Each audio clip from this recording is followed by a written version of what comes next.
Neeraj technical classes में आप सभी का स्वागत है। मैं रवि सर आप सभी को पावर इंजीनियरिंग पढ़ा रहा हूँ और आज हम पावर इंजीनियरिंग का जो इम्पोर्टेंट टॉपिक हमने पढ़ा है टू स्ट्रोक इंजन के बारे में, आज हम उसी टॉपिक के आगे टू स्ट्रोक और फोर स्ट्रोक के बीच कंपैरिजन पढ़ेंगे, यानी कि उसके बीच हम डिफरेंस पढ़ेंगे।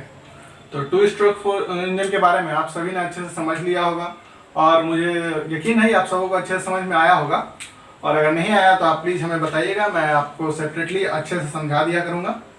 और चलिए हम चलते हैं आज अपने टॉपिक की तरफ, टू स्ट्रोक और फोर स्ट्रोक के बीच डिफरेंस के बारे में। आप सभी ने टू स्ट्रोक के बारे में पढ़ा, जिसमें हमने देखा कि जो हमारा पावर साइकिल है वो कंप्लीट हो रहा है हमारे टू स्ट्रोक, यानी कि वन रिवोल्यूशन ऑफ क्रैंकशाफ्ट, यानी कि जो हमारा शाफ्ट है वो उसके एक रोटेशन से ही हमारा पावर साइकिल कंप्लीट हो जा रहा है। जो हमको वर्किंग उसमें करना है, वो साइकिल में जो प्रोसेसेस होते हैं वो सब एक ही साइकिल में, एक ही रिवोल्यूशन में कंप्लीट हो जा रहा है, यानी कि टू स्ट्रोक में ही कंप्लीट हो जा रहा है। स्ट्रोक जैसा कि मैंने बताया था आपको, जो हमारे सिलेंडर के अंदर जो हमारा पिस्टन का मूवमेंट होता है फ्रॉम टीडीसी टू बीडीसी, या फिर हमारा बीडीसी टू टीडीसी। टीडीसी मतलब टॉप डेड सेंटर और बीडीसी मतलब बॉटम डेड सेंटर। तो टीडीसी से बीडीसी, टीडीसी से बीडीसी की तरफ मूवमेंट करे या बीडीसी से टीडीसी की तरफ मूवमेंट करे, उसे हम कहते हैं एक स्ट्रोक। तो यानी कि हम टू स्ट्रोक में क्या बात किए कि हमारा जो पिस्टन है वो हमारा टीडीसी से बीडीसी जाएगा और बीडीसी से फिर टीडीसी आएगा, इतना में ही हमारा क्या साइकिल कंप्लीट हो जाएगा। मतलब हमारा सक्शन, कंप्रेशन, एक्सपेंशन, एग्जॉस्ट, वो सभी प्रोसेस हमारा ये दो स्ट्रोक में ही कंप्लीट हो जाएगा। और अगर हम बात करते हैं फोर स्ट्रोक की, तो उसमें क्या होगा, हमारा जो सिलेंडर है उसमें जो पिस्टन है हमारा, वो पिस्टन का मूवमेंट चार मूवमेंट में हमारा चारों प्रोसेस कंप्लीट करेगा। जैसे क्या हुआ, ये हमारा सिलेंडर हुआ, मान लेते हैं ये हमारा क्या है, इमेजिन करो ये है हमारा सिलेंडर, सिलेंडर के अंदर ये हमारा पिस्टन है, ठीक है। सिलेंडर के अंदर ये हमारा क्या है, पिस्टन है। पिस्टन अभी कहाँ है, यहाँ टॉप डेड सेंटर पे। हमारा टॉप डेड सेंटर से हमारा बॉटम डेड सेंटर पे आएगा एक स्ट्रोक। यहाँ हमारा क्या हुआ, सक्शन हुआ। क्या हुआ, यहाँ प्रेशर को क्या कर रहा है, डिक्रीज कर रहा है। तो इसके अंदर क्या होगा, हमारा इनलेट के थ्रू एयर फ्यूल मिक्सचर आएगा। तो ये हुआ क्या, हमारा सक्शन, एक स्ट्रोक हो गया। और यहाँ हम बात कर रहे हैं किसकी, फोर स्ट्रोक की। तो यहाँ क्या हुआ, हमारा सक्शन, एक स्ट्रोक हो गया। फिर हम क्या किए, कंप्रेशन करना होगा हमें, तो कंप्रेशन हमने किया, तो फिर चला गया कहाँ, बीडीसी से टीडीसी, बीडीसी से टीडीसी, दो स्ट्रोक हो गया हमारा। दो स्ट्रोक के बाद हम क्या बात करते हैं कि यहाँ से हमने क्या किया, स्पार्किंग किया, जो हमें कांस्टेंट वॉल्यूम हीट एडिशन, ऐसा आपने पढ़ा होगा ऑटो साइकिल में। तो कांस्टेंट वॉल्यूम हीट एडिशन जब हम स्पार्किंग किए तो हमारा जो हमारा फ्यूल एयर मिक्सचर है वो क्या होता है, हमारा बर्न कर जाता है, यानी कि जल जाता है। तो जलने के कारण वहाँ क्या होता है, एक्सप्लोजन। जैसे कहीं पे बॉम्ब फटा तो क्या होता है, एक्सप्लोजन हो जाता है वहाँ पे, मतलब एक्सपैंड होना चाहता है वहाँ का एटमोसफेयर या फिर वहाँ का जो भी वॉल्यूम है, तो ये एक्सपैंड होना चाहेगा, जिसके कारण एक प्रेशर डालेगा किस पे, पिस्टन पे। पिस्टन पे प्रेशर डालेगा, तो पिस्टन पे प्रेशर डालेगा तो ये क्या होगा, टीडीसी से बीडीसी जाएगा। इसी में हमारा क्या, यही हमारा सबसे मेन है पावर स्ट्रोक। जो एक्सपेंशन होता है हमारा, उसी को कहते हैं हम पावर स्ट्रोक। तो पावर स्ट्रोक के कारण ये वापस से बीडीसी पे आ गया। और फिर जब क्या होगा, हमारा फ्यूल बर्न हो गया, हमें पावर मिल गया, तो उसके बाद क्या होगा, वो फ्यूल बाहर जाएगा, बाहर जाएगा आउट इनटेक पोर्ट और एग्जॉस्ट पोर्ट। तो एग्जॉस्ट वेल्व से हमारा क्या होगा, बाहर चला जाएगा। तो एग्जॉस्ट वेल्व से हमारा क्या होगा, बाहर चला जाएगा। इस एग्जॉस्ट के टाइम हमारा बीडीसी से टीडीसी की तरफ हमारा पिस्टन मूव करेगा। तो ये चार स्ट्रोक्स होते हैं चारों प्रोसेस को कंप्लीट करने के लिए इन फोर स्ट्रोक इंजन। और टू स्ट्रोक इंजन के बारे में आपने पढ़ा ही है, तो चलिए देखते हैं डिफरेंस के बारे में हम टू स्ट्रोक और फोर स्ट्रोक में। तो फोर स्ट्रोक इंजन की जब हम बात करते हैं तो the cycle is completed in four strokes of the piston. जैसा कि मैंने आपको बताया कि जो हमारा टोटल वर्किंग साइकिल है, पावर साइकिल है, वो कंप्लीट होता है हमारे कितने, four stroke of the piston, four stroke of the piston. सबसे पहले हमारा क्या हुआ, suction, compression, expansion and then exhaust. यानी क्या हुआ, हमारा सक्शन, फिर हमारा हुआ कंप्रेशन, फिर हुआ हमारा एक्सपेंशन और फिर हुआ हमारा एग्जॉस्ट। तो ये चार प्रोसेस, चार स्ट्रोक्स हमें लग जाते हैं चारों को, यानी कि साइकिल को कंप्लीट करने में, किसमें, फोर स्ट्रोक इंजन में। फोर स्ट्रोक इंजन की बात करते हैं, यहां हम देखते हैं टू स्ट्रोक इंजन में क्या, the cycle is completed in the piston two strokes of the piston. यानी कि साइकिल जो है हमारा two strokes of the piston में कंप्लीट हो जाता है। यानी कि सिर्फ हमारे यहाँ सक्शन और इसी के साथ हमारा क्या होता है, सक्शन और एग्जॉस्ट मैंने आपको बताया था दोनों एक ही साथ होता है। एक प्रोसेस मैंने आपको बताया था स्कैवेंजिंग, उसी के कारण हमारा होता है क्या, सक्शन और एग्जॉस्ट दोनों। तो सक्शन एग्जॉस्ट एक साथ हो गया और कंप्रेशन और एक्सपेंशन एक साथ हो गया हमारा। तो ये होता है हमारा 2 स्ट्रोक इंजन में, यानी कि 2 ही स्ट्रोक में हमें पावर मिल जाता है। फिर अब बात करते हैं अगला डिफरेंस कि it has 1 power stroke in 2 revolution of crankshaft, यानी कि एक पावर स्ट्रोक हमें मिलता है 2 रिवॉल्यूशन ऑफ क्रैंकशाफ्ट, यानी कि 4 स्ट्रोक्स पे। जब हम स्ट्रोक की बात करते हैं, ये जब मेरा अप एंड डाउन मूवमेंट होगा तो 2 स्ट्रोक पे हमारा एक बार 360 डिग्री मूवमेंट हो जाएगा क्रैंक का। 2 स्ट्रोक्स में हमारा एक बार 360 डिग्री मूवमेंट हो जाएगा, यानी कि एक रिवॉल्यूशन हो गया और 2 रिवॉल्यूशन हो गया। तो 4 स्ट्रोक इंजन में 2 रिवॉल्यूशन में कंप्लीट होता है और 2 स्ट्रोक इंजन में एक रिवॉल्यूशन ऑफ क्रैंकशाफ्ट में हमें पावर मिलता है। यानी क्या, it has 1 power stroke in 2 revolution of crankshaft and it has 1 power stroke in 1 revolution of crankshaft. तो चलो बताओ यहाँ हमें कि इसमें जो है वो 2 रिवॉल्यूशन ऑफ क्रैंकशाफ्ट जब होगा तब हमें एक पावर साइकिल, एक पावर स्ट्रोक हमें मिलेगा, जो हमें एक्सपेंशन के टाइम मिलता था। एक पावर स्ट्रोक हमारा 2 रिवॉल्यूशन पे मिलेगा और इसमें एक पावर स्ट्रोक हमारा एक रिवॉल्यूशन पे मिलेगा। तो इससे हमें पता चलता है क्या कि जो हम पावर की अगर हम बात करें दोनों इंजन की, तो किसकी पावर ज्यादा होगी? 2 स्ट्रोक इंजन की पावर ज्यादा होगी, इसकी पावर ज्यादा होगी। तो आगे हम बात करते हैं, और कितनी ज्यादा होगी? अप्रॉक्स 50% के अप्रॉक्स में वो ज्यादा होगी। तो अब अगला डिफरेंस देखते हैं हम। फॉर द सेम पावर, अगर हम पावर को दोनों को सेम रखते हैं तो हैवियर इंजन इज रिक्वायर्ड, इसमें जो है हैवियर इंजन इज रिक्वायर्ड। और यहाँ हम बात करते हैं तो for the same power lighter engine is required. ऐसा क्यों हुआ कि 2 स्ट्रोक में हमें लाइटर इंजन रहा और इसमें हमारा हैवियर इंजन रहा? क्योंकि देखो, अगर हम बात करते हैं 4 स्ट्रोक इंजन की, तो 4 स्ट्रोक में हमें बहुत सारे एसेसरीज साथ में लगाने पड़ते हैं।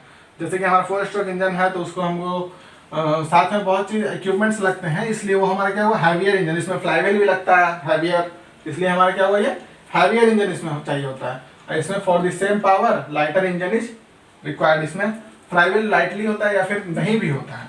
तो ये हम कहते हैं क्या, same power lighter engine is required. फिर हम बात करते हैं आगे, heavier flywheel is needed.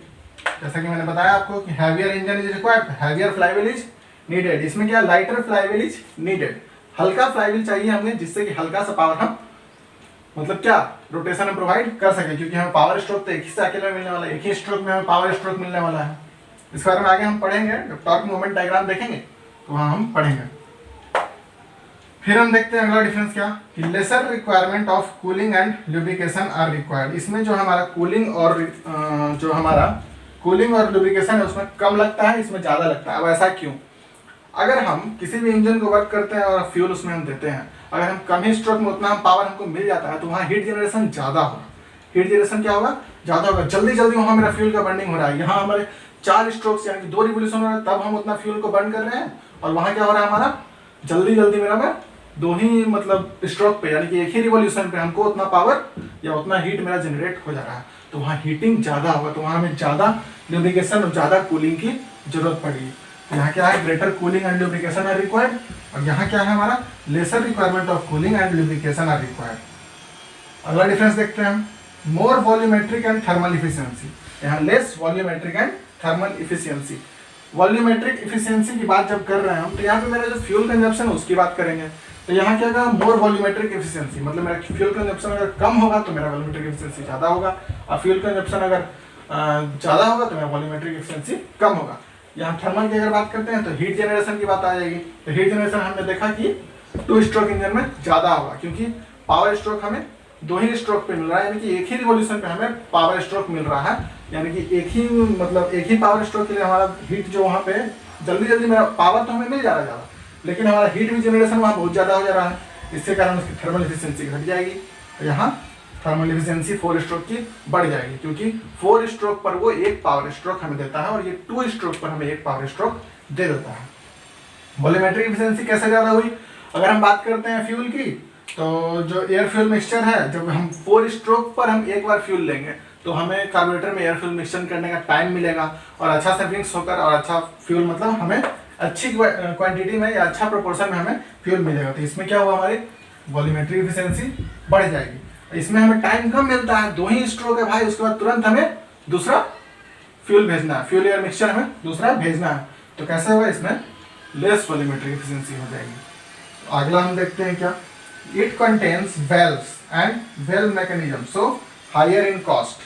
It contains ports ports, यहाँ हमारे क्या है, पोर्ट्स है, ports, so cheaper in cost. तो जैसा कि मैंने आपको टू स्ट्रोक में बताया था कि टू स्ट्रोक इंजन में हमारे वेल्व्स नहीं होते, वहाँ हमारे होते हैं पोर्ट्स। 3 पोर्ट्स के बारे में मैंने आपको बताया था, इनटेक पोर्ट, ट्रांसफर पोर्ट और एग्जॉस्ट पोर्ट। लेकिन जब हम 4 स्ट्रोक की बात करते हैं तो उसमें हमारा आता है वेल्व और वेल्व मैकेनिज्म, वेल्व और वेल्व मैकेनिज्म। तो वेल्व की जब हम बात करेंगे तो उसमें हमारा एक इनलेट वेल्व होगा, एक आउटलेट वेल्व होगा, यानी कि एग्जॉस्ट वेल्व होगा। तो 2 वेल्व्स होंगे। तो यहाँ क्या कर रहा है, इट कंटेन्स वेल्व्स ना कि ports and valve mechanism, so higher in cost. तो इसकी हमारी कॉस्ट बढ़ जाती है, 2 स्ट्रोक की कॉस्ट हमें कम पड़ती है, क्योंकि साथ में एसेसरीज भी हम देखते हैं। तो हमारे 4 स्ट्रोक इंजन में एसेसरीज ज़्यादा लग जाते हैं और इस 2 स्ट्रोक इंजन में कम लगते हैं। तो जब ल्यूब्रिकेशन ऑयल की बात करते हैं तो आगे देखते हैं यहाँ क्या, it does not require pre mixing of oil and fuel as they have separate compartment for oil. तो जब हम 4 स्ट्रोक इंजन की बात करते हैं तो उसमें हम प्री मिक्सिंग नहीं करते हैं ऑयल का और फ्यूल का, यानी कि जैसे फ्यूल वगैरह का मिक्सचर तो हम भेज रहे हैं सिलेंडर में, लेकिन हम ऑयल ल्यूब्रिकेशन के लिए तो हमें ऑयल चाहिए। जब ये सिलेंडर है हमारा, एक सिलेंडर है, एक पिस्टन है, ये मूवमेंट करेगा तो ये हीट के कारण हीट जनरेशन होगा, तो धीरे धीरे फिर क्या होगा, हमारा वियर करेगा, घिसेगा। तो इसीलिए हमें क्या होगा, ल्यूब्रिकेशन प्रोवाइड कराना होगा। तो ल्यूब्रिकेशन हम इसके साथ मिक्सचर करके नहीं देते हैं।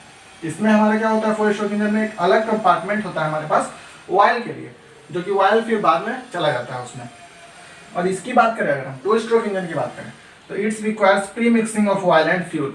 इसमें क्या होता है कि ऑयल और फ्यूल का हम मिक्सचर करके ही भेज देते हैं, ताकि हमारा ल्यूब्रिकेशन भी साथ में हो जाए और वो भी हमारा मतलब पिस्टन और सिलेंडर में जो बर्निंग हो रहा है फ्यूल का वो भी अच्छे से होते रहे और ल्यूब्रिकेशन भी होते रहे। तो इसमें एक डिमेरिट क्या आ जाता है, जब हम बात करते हैं कि ऑयल अगर हम मिक्स करके भेज देते हैं तो ऑयल भी हमारा बर्न होगा, जब हीट वहाँ जनरेट होगा, आग लगेगी वहाँ, तो वहाँ हमारा फ्यूल के साथ ऑयल भी बर्न होगा।